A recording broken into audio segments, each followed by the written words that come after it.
हमारी और अब्भी की जिंदगी तो ऐसी सेट हो गई थी। सुबह उठो, झटपट तैयार हो जाओ और सीधे ड्यूटी पर निकल जाओ।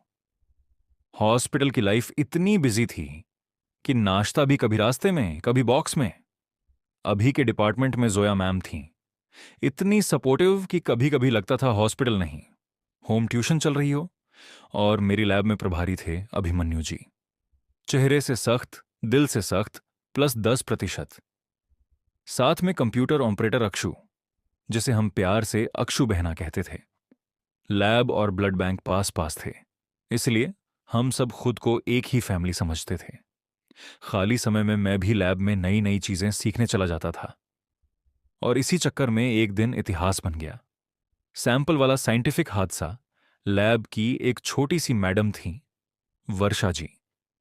एक दिन उन्होंने बड़े प्यार से कहा, इस सैंपल को घुमा कर दे देना। अब मुझे कहां पता था कि घुमाने का मतलब सेंट्रीफ्यूज मशीन में डालना होता है।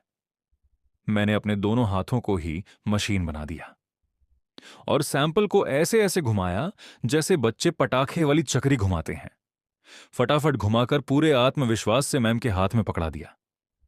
वर्षा मैम मुझे ऐसे देख रही थी जैसे कहना चाह रही हूं, बेटा अभी इसी सैंपल में डुबो दूं क्या। अगले ही सेकंड उन्होंने झपट कर सैंपल छीना और खुद मशीन में डालने चली गईं।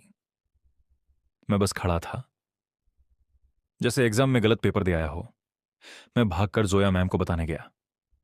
वो सुनकर इतनी जोर से हंसी कि कंप्यूटर वाली अक्षु भी हंसने लगी। अभी तो इतना हंसा कि लगा आज इसी की हंसी में डूबकर मर जाऊं। पूरा दिन सब मुझे ह्यूमन सेंट्रीफ्यूज कहकर चिढ़ाते रहे।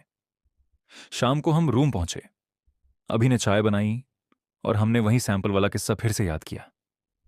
इतना हंसे, इतना हंसे कि पेट में दर्द होने लगा। हंसते हंसते रात हो गई और थकान इतनी थी कि हम छत पर ही लेटकर सो गए। ठंडी हवा, हॉस्पिटल की थकान और दिन भर का हंसी मजाक। पूरे दिन की टेंशन उड़न छू हो गई।